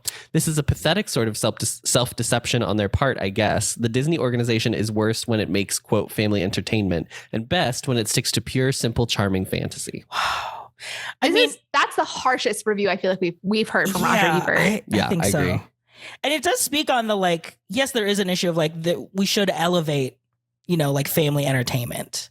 And I think this definitely is like strikes at the heart of it of like half-assing, because it's like kids, but if it's not good, then it's like, well, the parents can catch on to some things too. Sometimes when you make it palatable for every single person on earth, then it just has no actual flavor whatsoever. Yeah. Yeah. I think that that's probably not the real reason that it didn't work. Maybe they ended up marketing it that way, but like, I don't think that it's because they were trying too hard to reach all the different age levels. We've seen tons of kids movies that are successfully reaching multiple age groups that are watching it. And that's not a downfall necessarily. So I don't think that's probably why it wasn't so good. Vincent Canby from the New York Times. Shockingly, I got a New York Times review. This means I'll probably never be able to log on to the New York Times again for the next 3 years. Because I've used your 5 free articles. If, aside from its technical wizardry, Disney fantasy has any truly distinguishing value, I would say it is the kind of frigid perfection represented by Julie Andrews and Mary Poppins. If Bedknobs and Broomsticks is somewhat less successful than that film, it also benefits from the presence of Miss Lansbury, who is neither an especially winning singer nor dancer, but who can't help projecting a certain healthy sensuality, even in the most proper Disney circumstances. Robert Stevenson directed the movie, and Richard Sherman and Robert Sherman wrote the music and lyrics, none of which I can remember. Bedknobs and Broomsticks opened yesterday at Radio City Music Hall, where it will be the Christmas attraction 6 weeks before Christmas. It is rushing the big buying season gently and harmlessly. Sure. Wow. Remember a time when 6 weeks before Christmas felt like it was rushing things? Let's Yes. go back to that, everyone. Let's go back to that pace. And finally, I have a true... I couldn't even copy and paste this because this is a scan of the original source material from The Guardian from October 7th, 1971. Wow. This is Derek Malcolm from The Guardian, and I'm going to read it in a British accent. Oh my God. Bedknobs and Broomsticks is the latest, and I am given to understand the most... No, do Clairvoy? Yes. Thank you. Say less. Bedknobs and Broomsticks is the latest, and I am given to understand the most expensive Disney. Angela Lansbury plays an amateur witch determined to stop the Germans invading England, who puts up 3 little evacuees and has great fun with them on a magic bed. Lest you should suppose that the Disney studios have gone stark raving sexy. What is happening? This is perfect. This is a perfect voice for this review. I must quickly add that in spite of an unfortunate recurrence of the word knob in awkward places, the film resembles nothing so much as Mary Poppins all over again. Oh my God. Was everyone horny every time knob was... What is... The riposte sexual ability revolution. of British people to read sexual innuendo into everything never ceases to amaze me. Oh, yeah. There's a nice animated animal football game and a good trick photography sequence when the Jerrys are repelled by the armor of ancient battle division summoned up by a spell. Otherwise, much middling singing and dancing, including a deliciously dreadful bit of tatting about in ye old Portobello Road. David Tomlinson does his English Fred McMurray act rather well. Miss Lansbury is as watchable as always, and the children aren't too awful. It'll take a mint of money, but not mine. This is your royal... This has been Queen Elizabeth II. Can you imagine the Queen giving her annual Christmas speech and then she says, and now for the movie review. Stares in. She does a full, she is the newspaper for the day. So she's like, yeah. For the home goods section, I've developed a banana bread recipe. 2 cups flour. Okay. On Letterboxd, here's what the average people say. The regular Not the folk, queen. the peasants, the commoners, The subjects. the groundlings. Lottie gives it 4 stars and says, Paul is such an icon. Who's your favorite kid of the 3 kids? Unfortunately, it's not Carrie. I gotta say, it's not Carrie. Because she truly has no personality. She just is nothing. a girl. She's the girl. She just recited questions to further dialogue for other people. I think I like Charlie the best because Charlie has this whole trying to pull one over, make deals with people and whatever. And I appreciate his gumption. I did until another great swindler of the musical theater legacy. Until Brown appeared, and I was like, "Oh, so you're just fulfilling now the swindler role?" Because really, once Brown came in, he didn't have as much. Yeah, Charlie got kind of undercut there. But I did say that the first act, Charlie, so funny. Was just oh, we can probably play this along. They're literally about to leave the house, and they're like, actually, let's 180 this whole thing. I'm gonna make her buy sausage. I'm gonna make her buy bangers and mash. She's gonna fry some fucking food tomorrow. Tell you what, kiddo. Yeah, that was weird that they did a New York gangster accent for It was weird, wasn't it? So weird. It didn't feel like it was part of the world. Yeah, part of the world. The verisimilitude was thrown off. I would say Paul. I would say Paul was my favorite. He was a little charming little. And he didn't tell anybody about the medallion being in the magazine the whole time, and I'll always respect him for that. Everyone knew that that's what we were looking for, and he was like, well, you never listened. And it was like, girl, you never tried. Anyway, Bethan gives this movie 3 stars and says, seeing Mr. Brown's sexy dream about Angela Lansbury was not on my agenda today. That's it. I mean, that through the Nazis and sexy. I would say sexy Angela Lansbury was more surprising than the Nazis. I gotta be honest. Because at least we They got told a us little about bit. the Nazis in the title sequence. Of That's course, it was surprising. Right. That's true. And this is the best. I think this is my favorite Letterboxd review so far in this entire podcast series. Jorge Mall gave it 3 stars and says, Antifa icon Angela Lansbury. Which? Yeah. Which? Can I agree with it? Which? Okay. Just say Yeah. that. What if we convinced a bunch of conservatives that this movie just came out? How much do you think they would lose their minds? And they try to cancel it. Oh my Yeah. Yeah. God. Amazing. Why are you shoving political ideology in this children's film? Mm-hmm. I genuinely is what that's not. I'm not even making a joke right now. By the That's way, the truths. That's what they would say. That's what they would truth. Yeah. okay. It has Truth come it. to the time where we must discuss the MVP of the film. I'm going to go last. Okay. Oh, wow. Bold. So RJ, you're going to go first Ooh. as the person who summarized the plot for us. I mean, I'll take it. I'll take Angela Lansbury. She really is so. Angela Lansbury did the thing. She's very classy in this role and still had a little bit of playfulness of like, I'm an apprentice witch, because I was really curious about like how she's going to play off. Like I'm still figuring things out, but she was very confident that like at the very least I can do spells. Yes, I meant to make you a toad and not a rabbit. Like stuff like that felt very, I don't know, just like unique to like a character that an Angela Lansbury would play, you know? So I really liked it. Molly, I'm not allowed to pick the same person. you can pick whatever you want. Might as well. I have to pick Miss Shangela because I just feel like Shangela, yes. Hallelujah. Hallelujah. hallelujah. I just feel like I am not ever going to remember anyone else that was in this movie. And I didn't feel right. And I went down the list of other options, picking anyone except for Angela Lansbury. So I'm going to pick her as well. Yeah. Well, I hate to tell you, you're both wrong. Because okay. the vicar. No, it's Cosmic Creepus, the cat. Which is And his hair. his hair. I honestly I still have don't know no if it idea was if that was a cat or if or that a was a puppet. Yeah. Same. Yeah, that's true. It was probably both. But then what to did be they honest. do to the cat to make its fur look like that? Washed it. I don't know. I don't know. It looked. I don't know how- it's gotta I don't know be a how cats puppet. It work. looked wool. Like it did not. I hope it was a long-haired cat that they like shaved down in weird places rather than being a short-haired cat that they like stuck fur onto.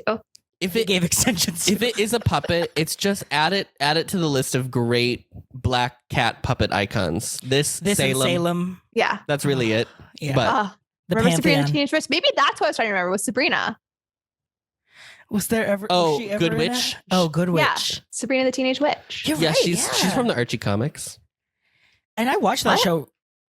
She It's really? yes, it's an Archie character. Yeah. Originally. But yeah, I used to watch that TV show all the time. It was on syndication. And I had Loved a it. huge I crush loved on it. Harvey. Oh. Harvey Himbo. Bimbo. Molly, what's your closer?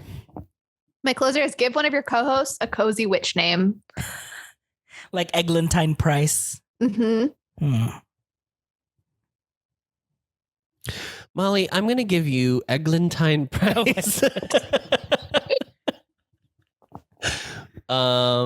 This is tough. This is real difficult. Theodora.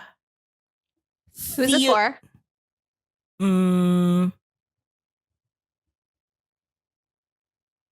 This will be for Molly, I think. Mm. Theodora.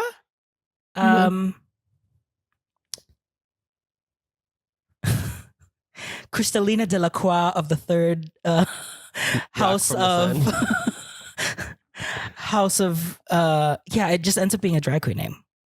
So my mom's middle So you name. gave up. Yeah, I gave up. Okay, great. My mom's middle name is Arabello.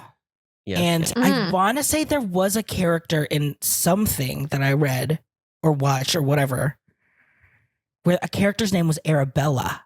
And I always thought like, oh, that's such a pretty witch name. So that would be my witch drag persona. Her name would be Arabella. That's Tamale. You No, gave that that's to me. Molly? I gave that to Oh. myself. Okay, well, that Oh. wasn't the prompt. I know. But I It okay. wasn't the prompt at all. But Arabella is a pretty name. Arabella Fig from Harry Potter. Oh, there's an Arabella in. Oh, I didn't know that. Arabella Twig is my drag name. I'm looking up witches' herbs to give me inspiration. Molly, I've got one for you. Okay.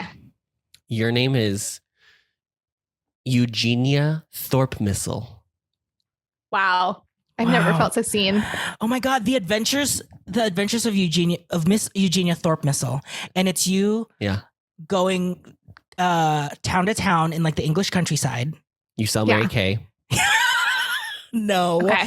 she That's solves the like diversion. No, yes, and not necessarily like crimes, but just like things that people are having a hard time with. Doing crimes or it's solving them? witch meets Murder She Wrote. Murder She Wrote. Cozy Mystery. Cozy Someone Mystery, has yes. to have done this. I'm sure. I'm sure there's a sure book there's series. There's gotta yeah. be. Yeah. Cozy Witches, Cozy Mysteries. Okay. I'm going to go for Adam. I'm going to go with Constance Foxglove. Oh, elegant. And I think she's like rich. Gorgeous. Like she wears furs. Yes. You know what I mean? Okay. She's like an old money witch. Yes, And, yes. and also because Foxglove Vintage furs, it vintage can be furs, good not for new you, fur. but it can also be lethal. And so I think it's like a What is cozy it? witch, but like if you cross her, you know what I mean? Foxglove? Foxglove. Is that a fruit? Oh my gosh, girl, you got to read a Miss Marple mystery sometimes. People be killing each other with foxglove all over the place in those mysteries. Is it It's like a poison? It's like a flower that if you give Oh. someone too much of it, it's poisonous.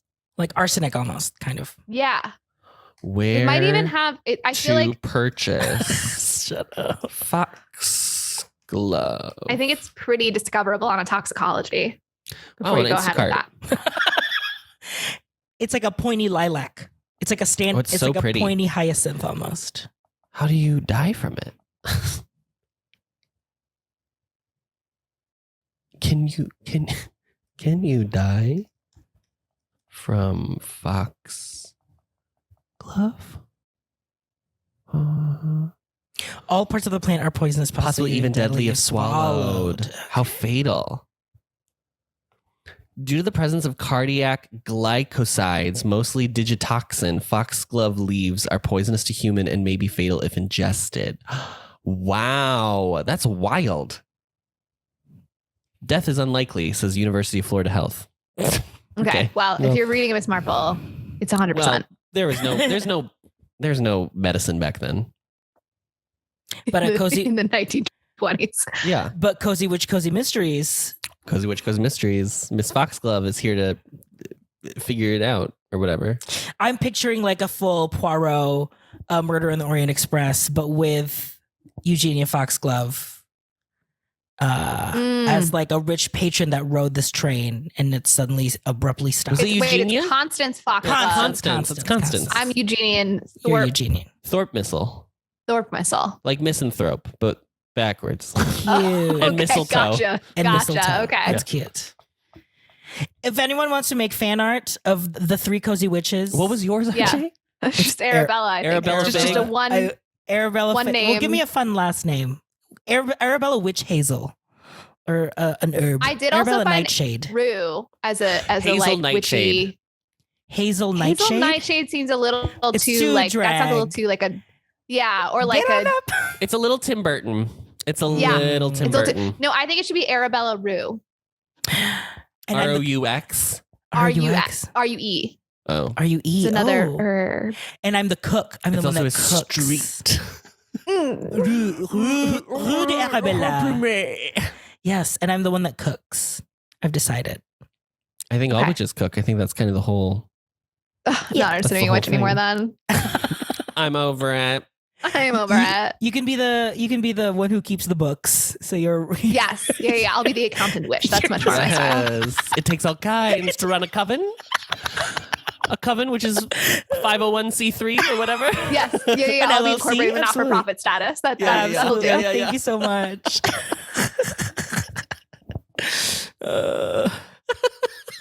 So fucking dumb. Okay. Well, thank you for listening. And next, Molly, do you know what we're doing next? Is it finally the one that RJ suggested? Nope. It's Never Mary watched that Poppins movie. Returns. A double Wow. creature feature. Creature feature. I'll, Yep. I'll have to break my streak of not watching any of the modern Disney. All right. Yeah, we'll have to see if you really do it. like Lin-Manuel Miranda. We'll really put it to the test We'll in this put movie. it to the Yeah. test. Because I've seen a lot of his work. So it's gonna Yeah, be she's complained one about more it thing on on the this pile. pod. I don't know that I have. Have I? That's fine. We were very, very enthusiastic about Tick Tick Boom. That's true. We were. No, but your Hamilton discourse. Yeah. Allegedly, there's no Oh, women yeah. in Hamilton or something. Right women who aren't just in love with the male characters. I'm guessing So that you if want I ever to ran just into make him, women up? he wouldn't be upset with me for that take. That's my guess. Yeah. I Probably think- not. Yeah. Okay. Okay. Bye. I don't have a song. Bye. In the briny, briny ocean. Thank you for listening to the best revival of a podcast, Showgays. You can find us on social media. Adam is at Adam Noecker on Twitter. RJ is at RJ Food Rocks on Instagram. And Molly is at Molly Matiny on Instagram. This episode was edited and mixed by Adam Noecker. This has been an Ampliverse production. You can find our show page and more information at theampliverse.com. If you'd like to send us your own takes on the movie we just watched, reach out to us via email and we might read it aloud on the show. Our email is showgaysmoviemusical@gmail.com. Don't forget to follow us on Apple Podcasts or wherever you find your podcasts. And as always, rate, review, and subscribe to help others find the show. And now, as always, the show must go on, so stick around to hear what we're going to be watching next episode.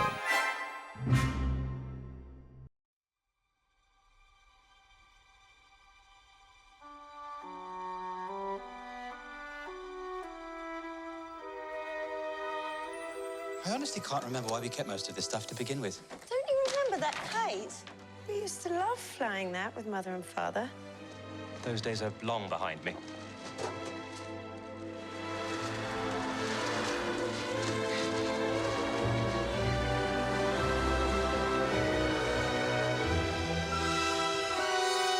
That's why I live and breathe. I was flying the kite and it got caught on a nanny. Mary, Poppins, you came back. you seem hardly to have aged at all. Really? One never discusses a woman's age, Michael. Would have hoped I taught you better.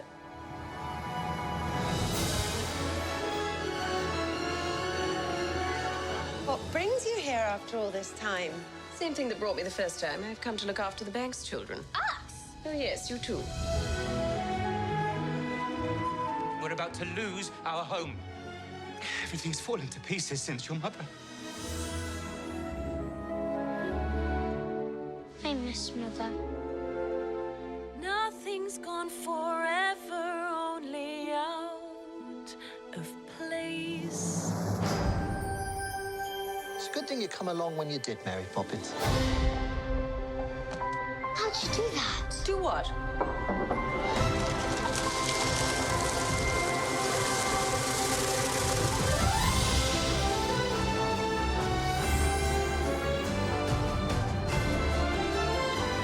So you've been off filling the children's heads with stuff and nonsense.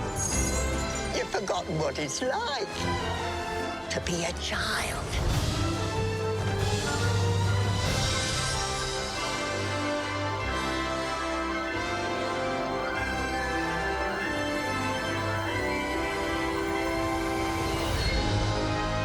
Everything is possible. Even the impossible. Off we go.